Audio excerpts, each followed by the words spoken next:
प्रिय दर्शकों, नमस्कार। एक बार फिर से उपस्थित हूं आप सबके सामने ऋण मुक्ति से संबंधित चीजें लेकर के। जैसे इसमें मैं आपको उपाय भी बताऊंगा और यह भी बताऊंगा कि जन्म कुंडली का ऐसा कौन सा भाव होता है जिसके कमजोर होने से जातक निरंतर ही अधिक व्यय और गलत निर्णय के कारण ऋण के कुचक्र से निकल नहीं पाता है।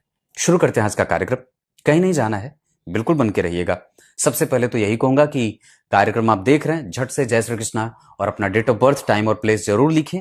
रविवार के कार्यक्रम के लिए अपना डेट ऑफ बर्थ डालें और अपने प्रश्न भी डालें जिस भी समस्या से आप ग्रसित हैं। साथ ही साथ पसंद वाला बटन जरूर दबा दीजिए। आइए विषय पे लेके आता हूं। ये लग्न कुंडली में देखना है और नवांश कुंडली में देखना है। उसके बाद आपको अपनी जन्म कुंडली में होरा कुंडली में देखना है।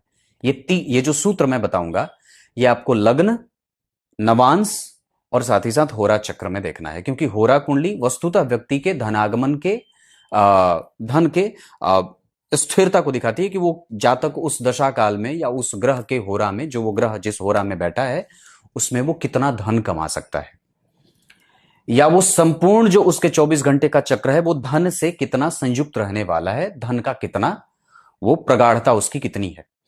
यहां पे लग्न कुंडली में जन्म कुंडली के छठे भाव से ऋण को देखा जाता है, पर ये वो ऋण है जो आपको मुक्त करा देता है। अगर जन्म कुंडली का छठा भाव शनि मंगल राहु केतु से युक्त हो तो व्यक्ति को ऋण में लेके जाने में मदद तो करते हैं, पर उससे निकलने में उसको दिक्कत होती है। अगर जन्म कुंडली के छठे भाव पे या छठवें भाव के अधिपति कमजोर होते हों या वो अच्छे नहीं बैठे हों तो व्यक्ति के पास वो ऋण ले करके उसको साहस नहीं हो पाता है कि वो ऋण निकाल सके या ऋण चुका सके। समझ रहे होंगे मैं जो कह रहा हूं कि जन्म कुंडली के छठवें भाव की स्थिति अगर खराब है या कमजोर है या अच्छे नहीं बैठे हैं, वहां पे कोई ग्रह अच्छे नहीं बैठे हैं, अगर कोई ग्रह यहां नीच का बैठा है या फिर जन्म कुंडली में यहां ये ग्रह आपकी कुंडली में विपरीत राजयोग का निर्माण कर रहा हो, जैसे 12वें के अधिपति छठवें में आकर के बैठे हैं या 8वें के अधिपति छठवें में आकर के बैठे हैं, तो ये क्या होगा, ये विपरीत राजयोग होगा। या तीसरे भाव के अधिपति जन्म कुंडली में छठवें भाव में बैठे हैं तो ये विपरीत राजयोग का निर्माण करेंगे। अब व्यक्ति अपने ऋण के कारण अपने जीवन में विपरीत परिस्थितियों का निर्माण होते देखेगा, और अगर वहां मंगल खराब होकर के बैठे हो, मतलब नीच के बैठे हो या शत्रु के घर में बैठे हो या उन पे किसी शुभ ग्रह की दृष्टि न पड़ती हो तो वो ऋण लेकर के उलझ जाता है।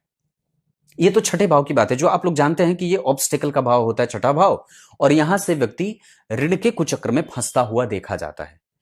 पर वस्तुतः व्यक्ति के जीवन में इसी भाव का जो 12वां भाव, जो इस भाव का पूरक भाव होता है, और जन्म कुंडली के चतुर्थ भाव का त्रिकोण भाव होता है, अष्टम भाव का त्रिकोण भाव और 5वां भाव होता है, धन भाव के लाभ का भाव होता है, भाग्य के सुख का भाव होता है। अगर उस भाव की कमजोरी हो जाएगी, जरा सोच के देखिए तो ये 12वां भाव कितने भावों से संबंध बना लिया। धन भाव से लाभ, क्योंकि धन भाव से एकादशवां है। छठवें भाव से सुख या पूरक की बात होगी, छठवें भाव का पूरक होगा। भाग्य के सुख की बात होगी, क्योंकि किसी भी भाव से चौथे उसका सुख देखा जाता है। और जन्म कुंडली में लग्न के व्यय का भाव है, वो जो भाव है वो लग्न के 12वें भाव का, वो लग्न का व्यय है। और आपके पुरुषार्थ के पराक्रम का भाव है। 10वां भाव पुरुषार्थ का होता है और वहां पे तीसरा, उस 10वें भाव का तीसरा आपके पुरुषार्थ के साहस, पुरुषार्थ में कितना बल है उसका भाव है। इन सभी कारणों के कारण व्यक्ति अगर ऋण में फंस जाता है तो 12वें भाव से आपको यह पता चलेगा कि व्यक्ति ऋण से कितनी जल्दी ऋण उगाही करेगा या ऋण से कितनी जल्दी वो ऋण मुक्त हो जाएगा। अगर किसी भी जातक की कुंडली का 12वां भाव परतंत्र है, पापक ग्रह से युक्त है, मतलब शनि राहु, या यहां पे कोई नीच का ग्रह बैठा, या इस भाव के अधिपति नीच के हैं, या इस भाव में अच्छा ग्रह नहीं बैठा है, 8वें 6वें 12वें भाव का अधिपति वहीं होकर के बैठा है और परेशान है, कुपित है, अस्त है, नीच का है, किसी शुभ ग्रह से युक्त नहीं है, कोई शुभ ग्रह वहां देख नहीं रहा है, तो व्यक्ति को ऋण चुकाने में दिक्कत होती है। 12वां भाव परेशानियों के अंत का होता है। 12वां भाव मुक्ति का होता है।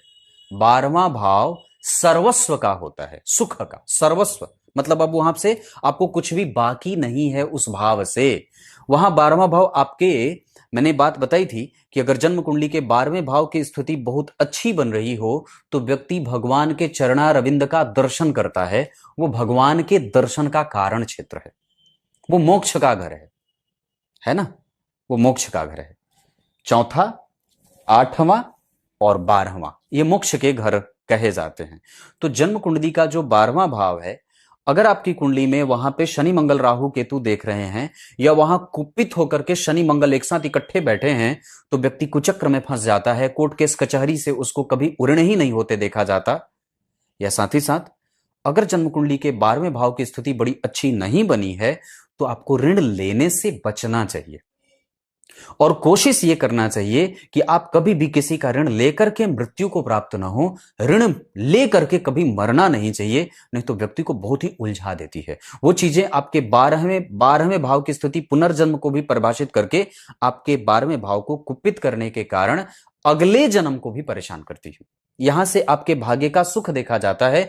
तो चाहे आपकी कुंडली में चतुर्थ भाव के अधिपति 12 में बैठे हैं, धन भाव के अधिपति 12 में बैठे हैं, चतुर्थ भाव के अधिपति 12 में बैठे हैं, पंचम भाव के अधिपति 12 में बैठे हैं, 7वें भाव के अधिपति 12 में बैठे हैं, 6वें भाव के अधिपति 12 में बैठे हैं, तो अपने जन्म स्थान को छोड़ करके भी किसी भी अवस्था में चाहे कैसी भी स्थिति बन सके पहले अपने ऋण को चुकाने की कोशिश करनी चाहिए।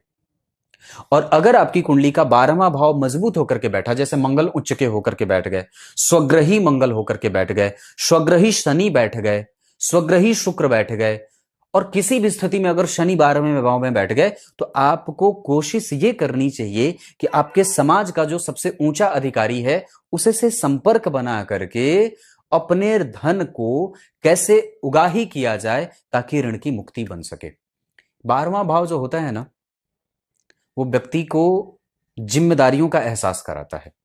अगर 12वां भाव आपकी कुंडली में बहुत मजबूत होकर के बैठा है तो आपके पास आप अपने संपूर्ण इच्छाओं के साथ समाज के संपूर्ण जिम्मेदारी का बहुत ही प्रगल्भता से वहन करते हैं। जो व्यक्ति अपनी जिम्मेदारी का संपूर्ण वहन नहीं कर रहा है ना, या फिर वो अपनी जिम्मेदारियों का संपूर्ण एहसास नहीं कर रहा है, उसकी कुंडली का 12वां भाव खराब होता है। तभी तो उसको अपनी जिम्मेदारी का एहसास नहीं है। जिम्मेदारी क्या है? मोक्ष है।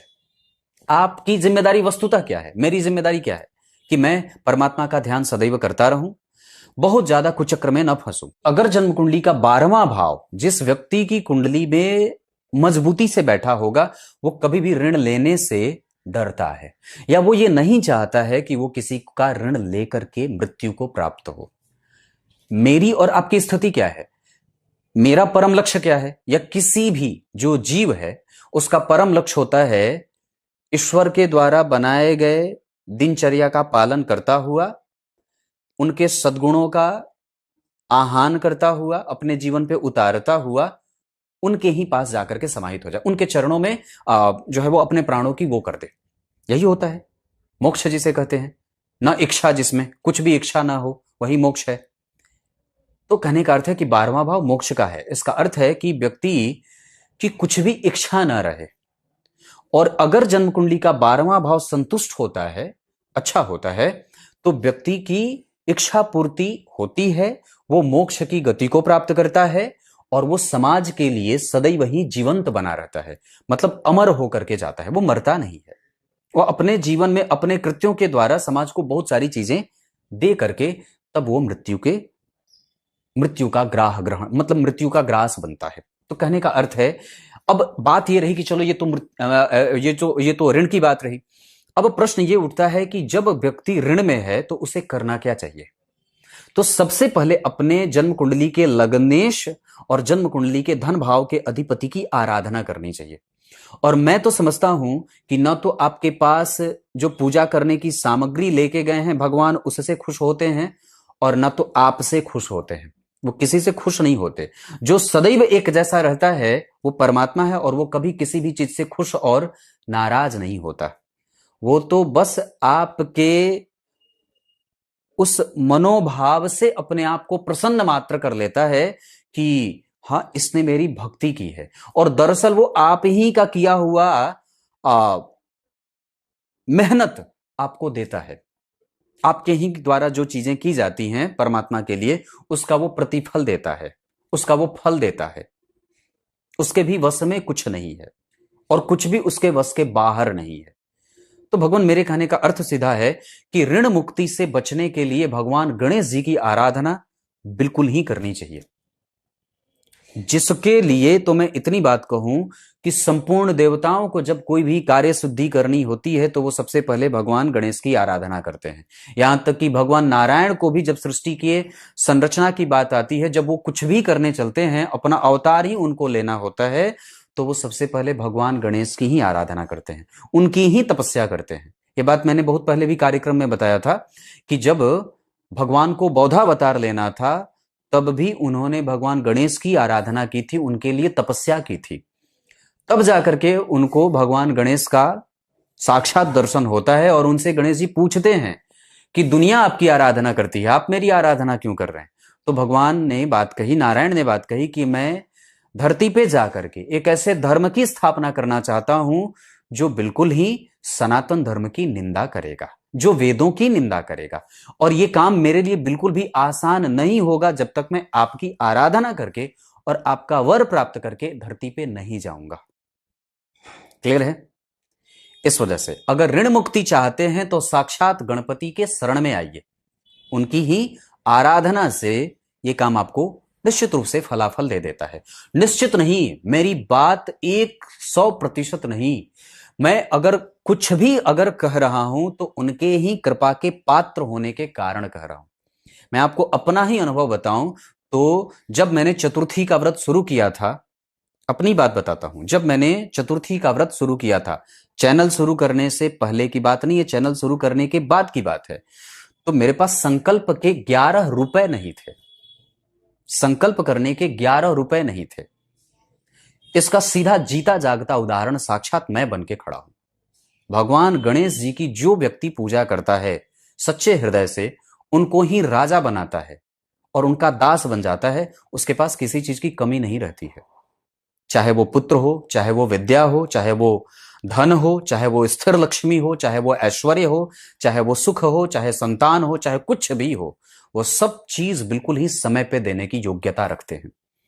अब अगर आप ऋण में हैं तो निश्चित रूप से ऋण मुक्ति गणेश स्तोत्र का पाठ करिए। कभी होगा तो मैं इसी दिन में अलग से एक वीडियो बना करके गणेश जी के लिए ऋण मुक्ति स्तोत्र होता है उसका पाठ करके आप लोगों के सामने प्रस्तुत होऊंगा, वो काम करिए। 12वें भाव के लिए गणेश जी की आराधना करनी चाहिए, चाहे आपके धनेश कोई भी हो, चाहे आपके लग्नेश कोई भी हो। अगर सिर्फ आप प्रत्येक दिन अगर ऋण में मुक्त होना, ऋण से मुक्त होना चाहते हैं, बाकी कोई और डिमडाम नहीं करना है। कोई आपको ये बताएगा, कोई आपको ये बताएगा, पर मैं साक्षात जिसका प्रतिफल मुझे मिला है मैं वो बात आपको बता रहा हूं। साक्षात गणेश जी की आराधना से व्यक्ति को सर्वस्व सुख मिलता है। उनकी आराधना करिए, और अगर हो सके तो प्रत्येक दिन अपनी दिनचर्या में गणेश संकटनाशक स्तोत्र का पाठ करिए और गणपति अथर्वशीर्ष का पाठ करिए। फलश्रुति में गणपति अथर्वशीर्ष में क्या बात लिखी है कि जो मुझे शमी पत्र अर्पित करता है, जो मुझे मोदक अर्पित करता है, मोदक मतलब वो जो आप लोगों को बाजार में लड्डू मिलता है वो मोदक नहीं होता, वो लड्डू नहीं है, वो तो बाजार में बस ऐसी लोडक मोदक बना है, वो लड्डू नहीं है। भगवान गणेश जी के तस्वीर में आप लोगों ने देखी होगी वैसी लड्डू, वैसा कैसे जो नीचे से गोल होता है ऊपर प्याज की आकृति का होता है, वो मोदक कहा जाता है। मोदक मतलब होता है गोल वाला लड्डू नहीं जो आप लोगों को बाजार में मोतीचूर मिलता है, वो लड्डू नहीं है, वो तो हलवाई की बनाई हुई लड्डू है। वस्तुतः भगवान गणेश जी को, गणपति को जो लड्डू मोदक प्रिय है, जिसे मोदक कहते हैं, वो प्याज की आकृति का होता है, जो नीचे से एकदम बिल्कुल गोल होता है और ऊपर जाकर के धसा हुआ निकला हुआ होता है, वैसा गोल वो मोदक है। उसका भगवान को अर्चन करना चाहिए 1000 नामों से, और प्रत्येक दिन भगवान गणेश जी को दुर्वा अर्पित करनी चाहिए, 21 दुर्वा अगर हो सके तो, या संकटनाशक और गणपति अथर्वशीर्ष, शमी पत्र और दूर्वा, और साथ ही साथ मोदक अर्पित करना चाहिए, है ना। ये चीज, इतने से ही आपको मैं गारंटी देता हूं, और ये बात मैंने लोगों को बताई भी है जो मेरे पास आते हैं कि पंडित जी ऋण में हैं, बड़ा परेशान है। आप लोगों को बहुत सारी चीजें बताई जाती हैं यूट्यूब पे, तो खैर समाधान का संसार ही है आजकल। पर ये काम करके देखिए, मैं आपको गारंटी देता हूं कि इससे समुचित साधन कुछ हो ही नहीं सकता है। मैंने आपको उदाहरण दिया कि अगर भगवान नारायण को भी अपने कार्य की सिद्धि करनी होती है तो सबसे पहले वो आवाहन करते हैं गणपति का। सब कुछ जो अपने लीला स्वरूप अपने पिता के विवाह में भी सबसे पहले पूजनीय है। इस वजह से अगर आपकी कुंडली का 12वां भाव विक्षिप्त है, परेशान है, कुंठित है और कष्ट में है, तो सिर्फ एकमात्र यही उपाय बाकी है। क्लियर है? तब तक के लिए बहुत बहुत नमस्कार।